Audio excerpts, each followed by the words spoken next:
This video is brought to you by Storyblocks Video. I know what you're doing, babe. I can test you in the air. Should probably go.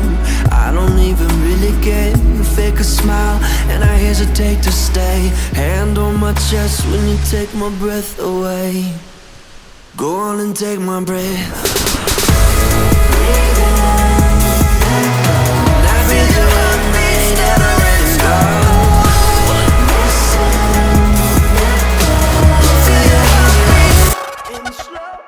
Shooting video at night can be pretty difficult. Even if you're able to get all of your cast and crew to the location in the middle of the night, it can be very tricky and time consuming to get usable quality footage in such limited lighting conditions. That's when day for night effects come into play. So in today's video, I want to show you a bunch of different techniques you can use to edit your footage in such a way that it looks like it's nighttime, even when you shot it during the day. As usual, the software that I'll be using is called HitFilm, but if you're a Premiere user or even a Final Cut Pro user, a lot of these techniques are very similar and you can get the concept and recreate something similar. Before we even start editing, it's very important for you to realize that these effects are only going to look good on shots that don't have any blown out, overexposed highlights. So if you have a shot where the sky is completely white, that shot's not going to look very good or very realistic when you apply these effects to it. So when you're shooting, you want to make sure that you don't have any of those completely blown out white highlights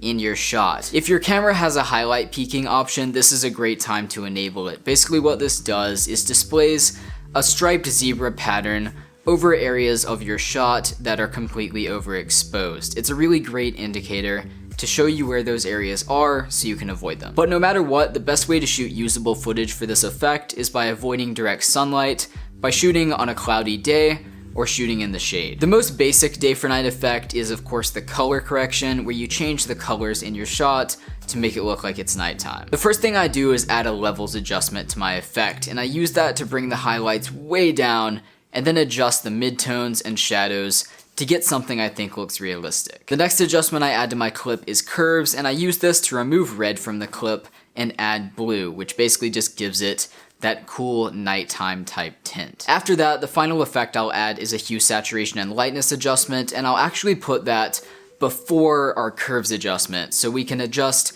the original tones of the image instead of the very blue tones that we've added. I'll use that hue saturation and lightness effect to desaturate most of the colors in the clip, but if there are skin tones in the clip, I adjust the red hue and saturation to try and bring those back. And that's pretty much all you need to do for day for night color correction. So now we can move on to somewhat more interesting kinds of effects, starting out with taking lights in your shot and turning them back on. When you're filming during the day, chances are any lights in your shot are probably either off or just not very visible to the camera. But if you're shooting at night, those lights are going to be a lot more visible in your shot. So when you color correct that clip, those lights are still gonna look like they're off, which doesn't really make sense. So that's where these effects are very useful. The first technique I'm gonna show you is something that you can use for lights that are a single point, like a light bulb or headlights on a car. The first thing I do is use a single point track to track the position of whatever that light may be. Then I'll add a new point or null object in my composition and attach that to the track. Once you've done that, just add a new grade or adjustment layer to the composition and drag the light flares effect onto that layer. Go through some of the options and pick out a flare that you think fits your scene, and then set the center of the flare to be that point we tracked. And now if you play through your clip, you can see that we have that flare set to where it follows that light. Now that we've done that, I want to show you a technique to bring back lights in windows, starting with a similar track, except this time we're going to use a 2-point track to track the window. Then, just like we did before, I'll create a new point layer and attach that to the track. The next thing I'll do is add a yellow plane or solid layer, mask it to the edges of the window, and then feather the mask a little bit. That doesn't look very realistic, so I'll add a glow effect to that plane layer to give it some glow around the edges. And I'll finish the whole effect off by setting that layer to an add blend mode, adjusting the opacity, and finally parenting it to that point so it moves with the window. An alternative way that you can achieve a similar window effect is by finding a stock photo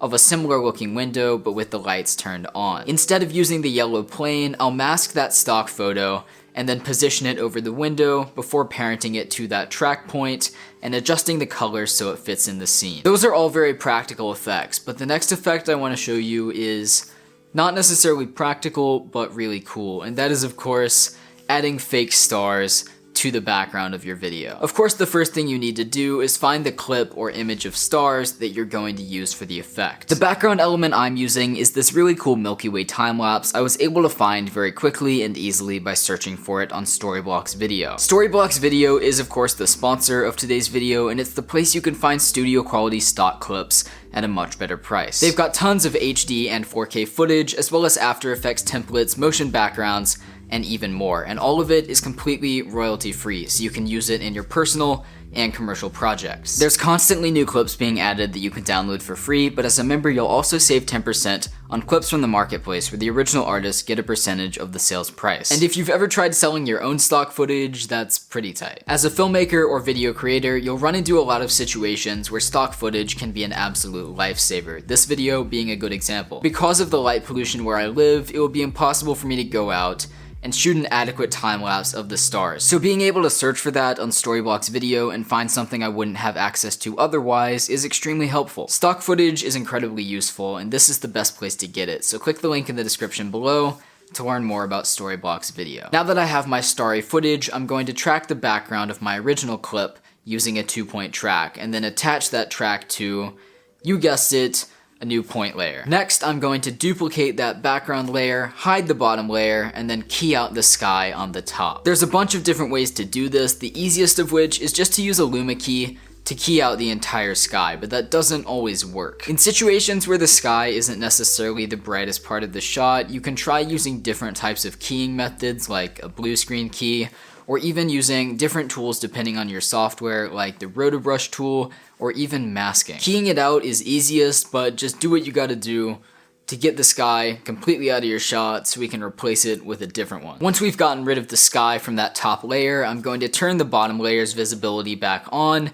and then drag my starry background layer in between those two layers. I'm not sure how many times I said layer in that last sentence, but now what you want to do is just parent that starry background layer to the point we tracked, set it to an add blend mode, and adjust the opacity until it looks right. And if you already did your color correction, the effect should look pretty cool. And now that we've gotten that really fun effect out of the way, I want to finish this video off with a slightly more practical effect.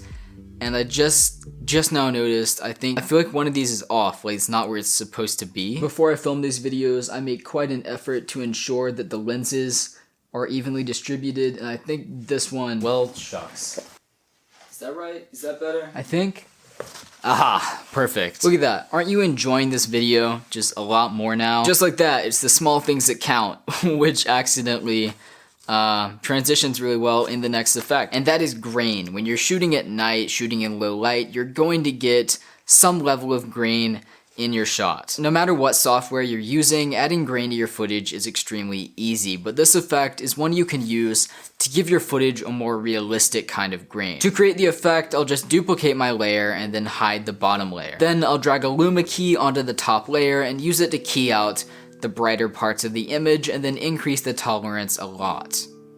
Like a lot. Then if we just re-enable that bottom layer's visibility and add a grain effect to the top layer, we can see that there's a lot more grain in the darker parts of the image than in the brighter areas. This mimics the way that grain actually appears on digital cameras, where you get the most grain in the darkest parts of the image. That's the last effect that I have for this video, but I hope that all of these effects really help you out the next time you have to shoot a night scene. But that being said, I hope you enjoyed this video or learned something from it, and if you did, do feel free to show your support by leaving a like on the video, sharing it with your friends, or even subscribing to my channel. I upload 2 new filmmaking tutorials every single week.